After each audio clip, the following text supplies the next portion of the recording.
Pessoal, nesse vídeo eu vou falar um pouco mais sobre as diferenças dos fundos de papel versus o Fiagro e com isso mostrar aí qual é melhor e vou fazer comparações do IRDM11, que é o melhor fundo aí de papel que temos na bolsa, e o KNCA11, que é o melhor Fiagro aí que temos no momento. Então fique comigo no vídeo, pessoal. Pessoal, vamos lá, iniciando aqui o vídeo e trazendo a diferença mais básica entre os dois fundos aí, o fundo de papel. Ele é um fundo que empresta dinheiro para o setor imobiliário, assim como o Fiagro, ele é um setor que empresta dinheiro para o agronegócio. Ou seja, temos aqui de um lado os CRIs, que são aí empréstimos para o setor imobiliário, e os CRAs, que são aí os empréstimos para o setor de agro. Essa é a grande diferença.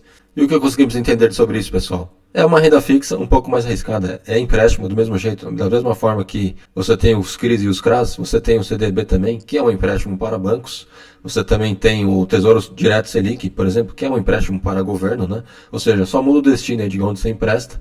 E aí, dito isso, pessoal, a gente pode comparar primeiramente aí os dividendos, né? Os dividendos aí do KNCA11 aí, que é o melhor Fiagro do setor no momento, que tem aí 15% de dividendo mais ou menos, e o RDM11, que é o melhor fundo de papel aí, na minha opinião, que paga 13%, ou seja, 2% aí de diferença. Se compararmos aí com a Selic de fato, né, que hoje está em 13,75, porém, descontando aí as taxas, né, você pega aí limpo na mão uns 11%, tá? 11,5%. Ou seja, o RDM11 aí você teria aí uns 2% a mais, né? E o KNCA11 você teria uns 4% a mais aí do que a Selic paga, né? Ou seja, esses fundos imobiliários aí hoje, eles não são taxados, né? Eles não têm imposto de renda no caso, e aí você ganha o valor cheio, né? 15% no caso aqui desse fundo imobiliário. E aí, pessoal, uma regra básica, né? Quando você tem um dividendo maior, quer dizer que você corre um risco maior, né? Do que a Selic no caso, né? Podemos pegar, por exemplo, aí o empréstimo para o governo, né? Que é o setor aí menos arriscado que temos, né? Se o governo falir, quer dizer que tudo está indo para o saco, né? Ou seja,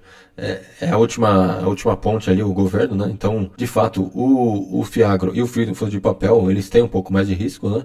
E aí, iniciando aqui com as grandes diferenças de cada um, né? A gente pode ver que os Fiagros, eles são muito novos, tá? Eles têm aí, ó, 2 anos no mercado somente, tá? Praticamente todos os Fiagros foram criados aí bem recentemente. Já os fundos de papel, os CRIs, têm aí um tempo muito maior, né? O caso do IRDM11 tem aí uns 5 anos, né, de existência, porém temos fundos de papel aí que tem tempos muito maiores, né, no mínimo aí 10 anos, né? Ou seja, é um setor já muito mais provado no tempo, né, os fundos de papel, os CRIs, muito diferente dos Fiagros, né, pessoal, que tem aí um tempo muito menor. E o outro ponto bem importante, pessoal, que é o que me faz ainda ficar longe dos Fiagros, né, é a concentração, já que eles são fundos aí bem novos, né, a gente pode ver a concentração do fundo. Tem aqui 21 ativos, tá? Ou seja, muito concentrado, a gente pode ver aqui, ó, 6,5% do patrimônio, esse primeiro aqui, esse aqui também 6, 5 e pouco, 4, esse aqui que é IPCA 6 e pouco, 4 e pouco, ou seja, uma concentração muito grande. O que a gente pode pegar do IRDM11, por exemplo? Veja a carteira do fundo aí, olha quantos ativos eles têm, o IRDM11, pessoal, eles têm aí mais de 100, tá? Ativos, olha só, não para, né? E aí você pega a concentração, veja que esse primeiro aqui é caixa, né? E o segundo, olha só, 2%, 2 e pouquinho, a grande maioria aqui menos de 1, tá? Ou seja, pessoal, se essa dívida aqui, se esse ativo ou esse aqui der algum chabu, você não vai ter quase nenhum problema, né? Quando você for receber o seu dividendo, né? Já no caso do KNCA11, se esse cara aqui der algum chabu, você já perdeu aí 6% da concentração dos dividendos, né? E que daria bastante coisa. Ou seja, isso me faz aí ficar longe dos Fiagros, né? Nesse momento.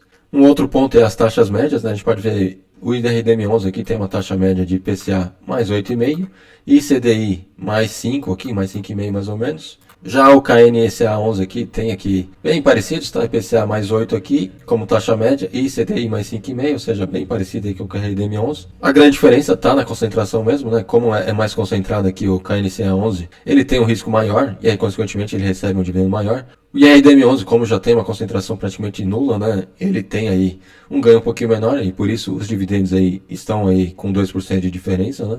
Um outro ponto a se atentar, agora mais especificamente sobre os dois fundos, né, o KNCA11 e o RDM11 aí, a gente pode ver que o PVP do KNCA11 é de 1,05, ou seja, você está pagando 5% a mais aí do que, de fato, o valor patrimonial do KNCA11 vale.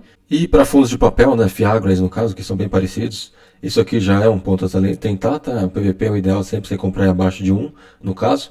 E a RDM11 ele ainda está um pouquinho mais barato, né? No caso aqui ele está em 0,97, ou seja, ele está aí 3% abaixo do que ele vale no mercado de fato. E o que temos que atentar, pessoal, é que os fundos de papel, juntamente com os fiagros, ele é bem diferente dos fundos de tijolos, por exemplo, né? Normalmente os fundos de papel, eles pagam um pouquinho mais de dividendo, né?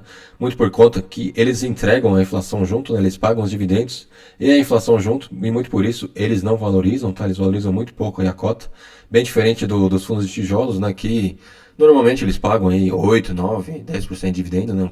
Um dividendo um pouquinho menor. Porém, a inflação é entregue ao longo do tempo, né? A inflação é entregue na valorização do ativo, né? No caso, na cotação, né? Dos ativos. Ou seja, o IRDM11 ele sempre vai se manter aí nesses patamares aí de PVP 1 a 1, tá? No caso aqui, o valor patrimonial do RDM11 seria aqui de R$ 89, ou seja, ele sempre vai se manter nesse valor aqui, a não ser que eles emitam novas subscrições, né, e aí eles consequentemente aumentariam o valor patrimonial, né, e aí consequentemente pode ser que aumente. Porém, se não tiver essas emissões, a cotação vai sempre se manter aí muito parecida com o valor patrimonial, no caso aí do RDM11 vai se manter nesses R$ 89, ele pode subir um pouquinho, pode diminuir um pouquinho, e o mesmo caso do KNCA11, né, ele sempre vai se manter nesse valor aqui, muito por conta de que o FIAGRA é muito parecido com o fundo de papel, né? Ou seja, ele entrega a inflação também junto com os seus dividendos, né? Ou seja, ele não tem valorização aí, ele sempre vai se manter nesse valor patrimonial, não tem como fugir muito disso. E foi isso, pessoal. Fiagros, por enquanto, é uma classe de ativo muito nova, né? Então você tem muito pouco histórico, somente 1, 2 anos aí de histórico. Você tem uma concentração muito grande, né? Nos devedores, né? Ou seja, o KNCA11 aí você tem somente 20 devedores, né? Ou seja, é muito concentrado.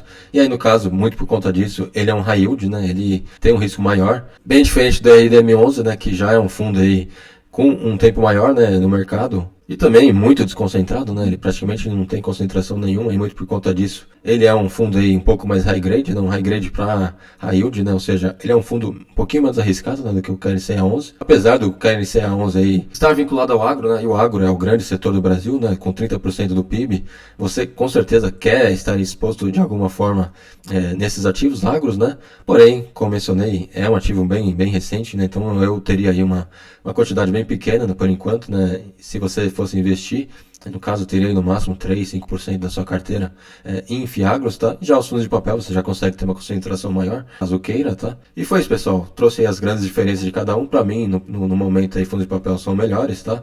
E a RDM11 aí, no caso, para mim é melhor. Apesar de pagar um pouquinho menos de dividendos, né? Ele é um fundo muito menos arriscado, né? Ou seja, fundos imobiliários, pessoal, normalmente você quer tranquilidade, né? Você não quer ter risco, né? Você deixa os riscos para o investimento em ação, né? Os fundos imobiliários você quer ter aquela tranquilidade e recebendo ali suas dividendos todo mês, né? Nada mais do que isso, você quer ter aquela renda passiva todo mês. E é assim que eu penso. Então eu invisto em fundos imobiliários aí mais tranquilos, né? Com menos riscos, tá? E deixo os riscos aí para ações. E deixa os comentários aí, pessoal, se você está investindo em Fiagro ou prefere ainda fundos de papel. E se você gostou do vídeo, deixe seu like, deixe sua inscrição no canal. E fico por aqui, abraço, até a próxima, tchau, tchau.